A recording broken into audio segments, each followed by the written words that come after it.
itu Masya Allah korbannya lebih tinggi daripada yang kita lihat sekarang. Waktu saya daurah Soifiyah di Unaiza, itu Masya Allah kebun kormanya tinggi-tinggi sekali seperti pohon kelapa. Ini pendek ini Bu, kalau di Unaiza di Qasim itu bisa 3 kali lipat dari ini. Sampai heran kita melihat korma bisa setinggi itu. Nah, banyak yang nanya tadi apakah ini kebun kormanya Utsman bin Affan, wakafnya? Tidak ya. Kebun kormanya Utsman bin Affan yang ada sumber itu di daerah Sultanah ya. Kalaupun yang tadi wallahu alam punya siapa, tapi tadi ada yang bilang kebun Abdurrahman bin Auf, saya perlu rujukan ilmiahnya ya, karena itu termasuk kebun korma yang baru diresmikan tadi.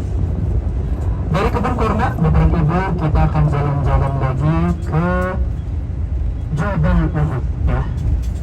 Kita akan jelaskan sebelum sampai untuk menghemat waktu. Jadi ketika nanti kita di Uhud hanya foto-foto saja dan menjelaskan sedikit tentang syuhada Uhud ya. Jabal Uhud adalah gunung yang ada di kota Madinah Al-Munawwarah dan sering disinggung dalam hadis-hadis Nabi SAW.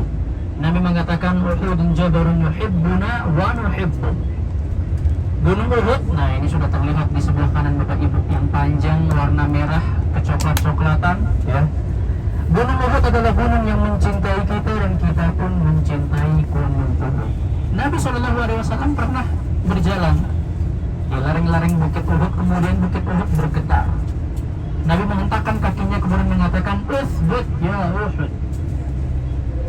Diamlah engkau wahai Uhud, karena sedang berjalan di atasmu seorang Nabi, seorang Siddiq yang bakar usyahidain ya. Dan dua orang syuhada Allah Subhanahu wa taala, yaitu Umar dan Utsman. Ini ramalan dari Nabi sallallahu alaihi wasallam bahwasanya Umar dan Utsman akan wafat sebagai syuhada. Dan terbukti di akhir hayatnya Umar bin Khattab dibunuh oleh Abu Lulu'ah al-Majusi, adapun Utsman dibunuh oleh orang-orang yang memberontak pada masa kekhilafahan beliau ya. Selain gunung ini mencintai kita dan kita pun mencintai ya Gunung Uhud, Nabi SAW juga mencintai Gunung Uhud. Nabi pernah ke Gunung Uhud. Ada hadis lain yang tak kalah penting tentang Gunung Uhud. Kata Nabi SAW, "Man shalla ala janazatin falahu qirat, wa man tabi'aha falahu qirat." Barang siapa yang sholat jenazah, maka baginya pahala 1 qirat. Barang siapa yang sholat jenazah kemudian mengikuti jenazah, mengantarkan jenazah sampai ke liang kuburnya, maka baginya pahala 2 qirat. Ditanyakan oleh para sahabat, "Wa mal qirat ya Rasulullah?" Qirat itu sebesar apa wahai Rasul? Kata Nabi SAW, yang paling kecil di antara keduanya sebesar gunung Uhud. Masya Allah. Sholat jenazah yang Bapak Ibu sering temukan di Masjid Nabawi itu pahalanya besar sekali. Jadi jangan bosan untuk mengikuti sholat jenazah. Dan jangan heran kenapa selalu ada sholat jenazah setiap sholat 5 waktu. Karena memang semua penduduk Madinah yang wafat di kota Madinah, mereka mendapatkan hak untuk sholat, disolatkan di Masjid Nabawi dan dimakamkan di pemakaman Baqi. Maka hampir setiap sholat kita akan menemukan sholat jenazah yang hanya mungkin 3 menit, mungkin hanya 4 menit, subhanallah pahalanya itu sebesar gunung Uhud. Masya Allah. Dan masih banyak keutamaan-keutamaan tentang gunung Uhud. Yang pasti ya, tempat ini juga menjadi saksi bisu bagi sejarah peperangan Uhud. Nah sekarang kita akan menjelaskan tentang peperangan Uhud ya. Bapak dan Ibu sekalian, jemaah An-Martur ya, Uhud menjadi saksi bisu terjadinya peristiwa yang maha dahsyat, yaitu perang Uhud terjadi pada tahun 3 Hijriah. Perang ini adalah perang balas dendam karena orang-orang Quraisy Makkah kalah telak pada peperangan Badar pada tahun 2 Hijriah atau 1 tahun sebelum perang Uhud. Di perang Badar ketika itu kaum muslimin yang hanya berjumlah 313 sedangkan pasukan Quraisy berjumlah 1000 berhasil dipukul mundur, sehingga mereka mengalami kekalahan baik itu dari segi material. Banyak keluarga orang-orang Quraisy Makkah yang terbunuh pada waktu itu. Kemudian tercoreng nama baiknya di kalangan bangsa Arab, karena kok bisa, kamu kan jumlah pasukannya banyak 1000, kok bisa kalah 300. Akhirnya 1 tahun berikutnya, atau tepat pada tahun 3 Hijriah, orang-orang Quraisy Mekah yang tidak terima pada kekalahan perang Badar mengumpulkan pasukannya lagi sampai terkumpullah 3 kali lipatnya, 3000 pasukan, lengkap bersama artileri, pasukan berkuda, pasukan pemanah yang ketika itu sayap kanannya dipimpin oleh Khalid bin Walid, sayap kirinya dipimpin oleh Ikrimah bin Abi Jahal.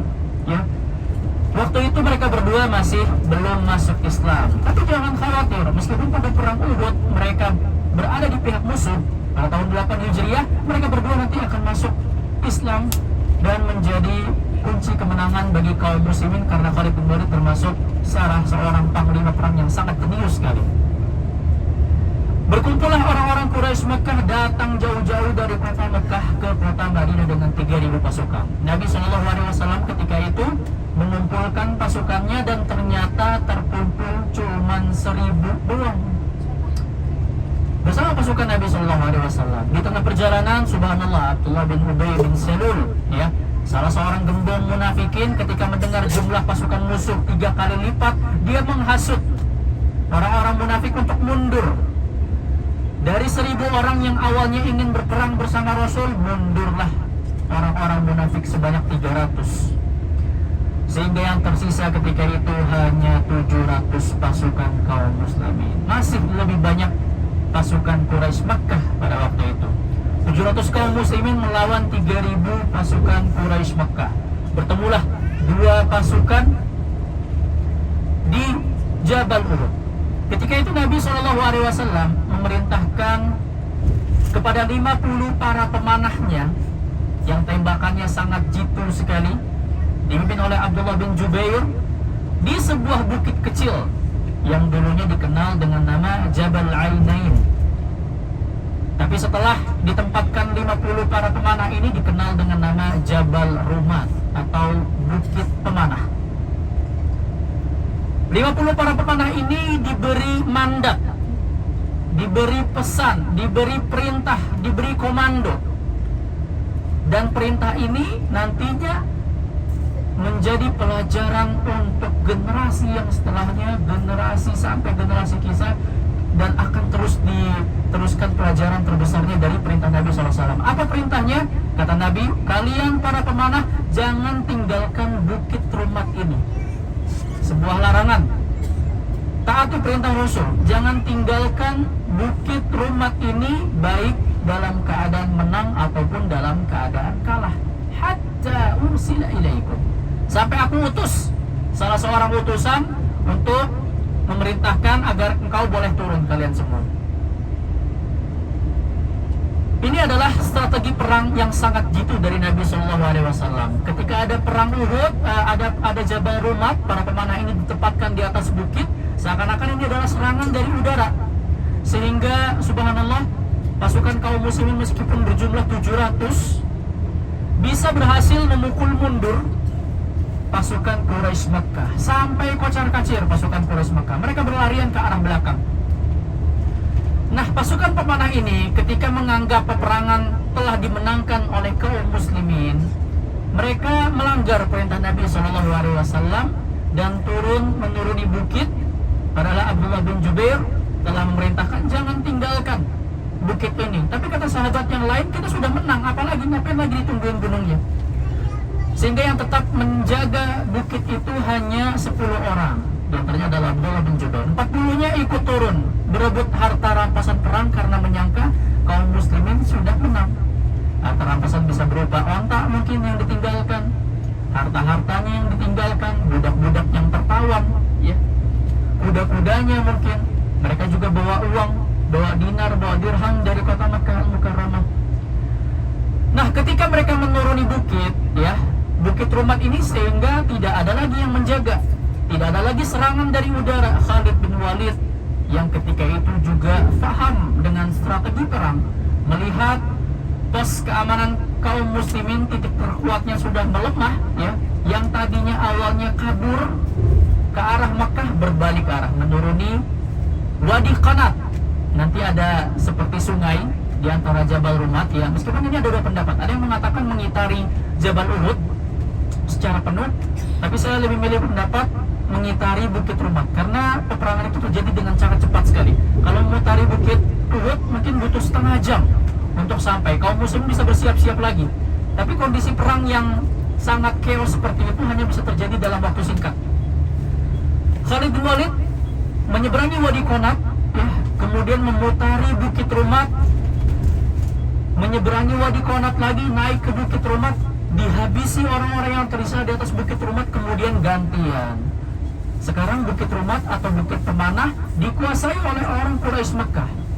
Di depan ada musuh, di belakang ada musuh yang nembak panah. Kocar-kacirlah kaum muslimin, ya.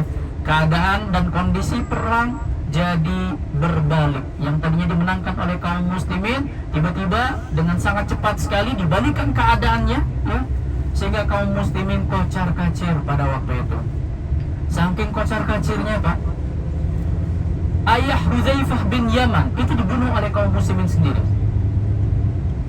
Karena udah tercampur baur antara pasukan musuh dengan pasukan kaum muslimin. Lihat bagaimana cerdasnya Khalid bin Walid membalikkan keadaan ketika itu.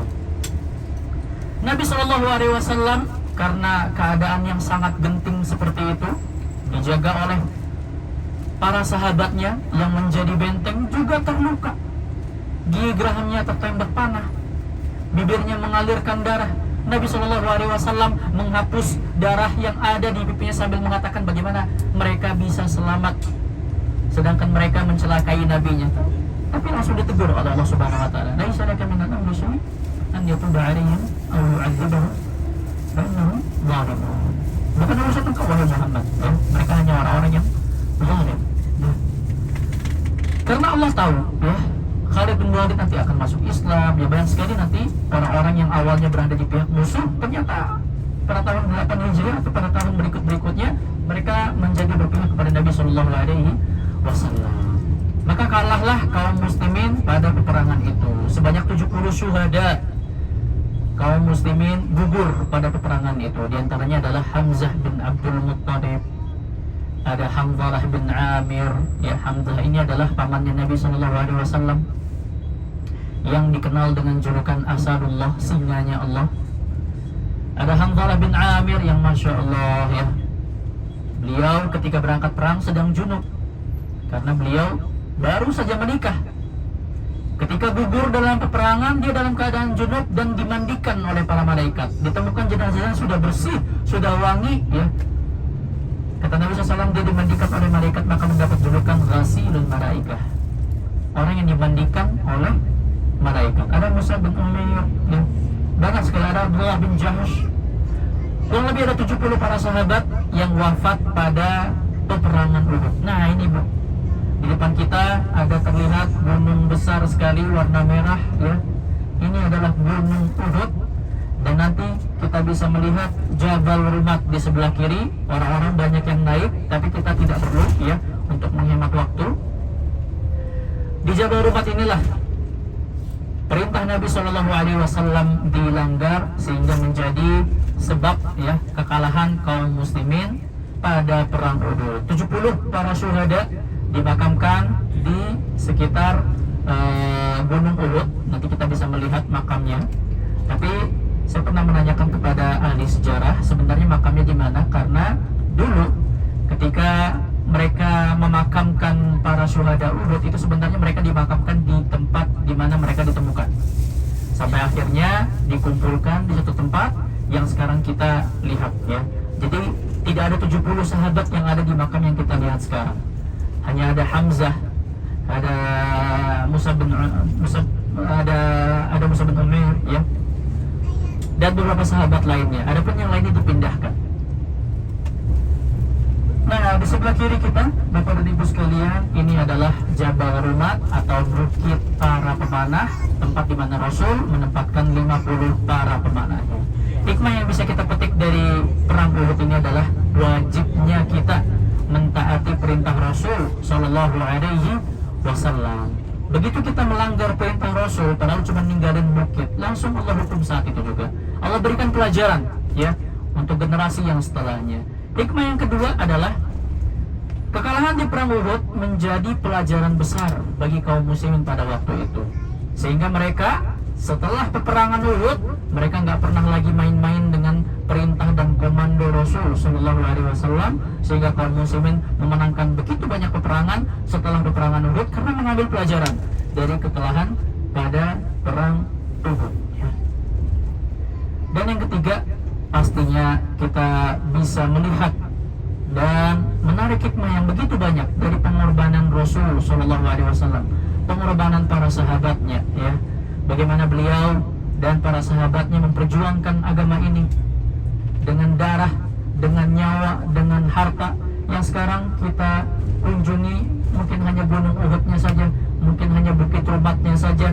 Jangan hanya dijadikan objek foto, tapi ambil hikmah yang sebesar-besarnya dari kekalahan pada perang Uhud, bahwasannya setiap perintah yang Rasul Shallallahu Alaihi Wasallam suruh wajib kita kerjakan. Semua larangan, setiap larangan yang Rasul Shallallahu Alaihi Wasallam larang wajib kita tinggalkan. Ini pelajaran besar bagi generasi umat Islam yang setelahnya. Insya Allah di sini kita akan turun. Bapak dan Ibu, mohon sekali lagi kita selalu bersama rombongannya agar tetap efisien waktu. Kita akan foto-foto bersama, ya, di Jabal Uhud, di Jabal Rumat. Kita juga akan berziarah ke Syuhada Uhud, ya, karena Syuhada Uhud, makam Syuhada Uhud termasuk tempat yang disyariatkan dikunjungi ketika para peziarah tanah suci datang ke kota Madinah. Ada 4 tempat yang disyariatkan untuk dikunjungi, 2 masjid dan 2 makam. Masjid itu adalah Masjid Nabawi dan Masjid Quba. Adapun makam itu adalah makam Baqi dan makam Syuhada Uhud, ya. Tapi bagi jemaah yang mungkin capek, butuh istirahat, silahkan, nggak perlu dipaksakan, ya. Yang sudah sepuh mungkin ingin beristirahat di bis pun nggak perlu dipaksakan untuk turun, karena lumayan panas ini, ya. Karena lumayan panas. Bagi yang ingin turun, kita akan foto-foto bersama dan tetap menghemat waktunya, insya Allah. Payung tak? Ya, pakai payung. Ya, ya. Yang bawa payung nggak ke gunung, kita cuma foto-foto doang. Ya. Yang bawa payung silahkan dibawa payungnya. Cuaca lumayan terik, ya.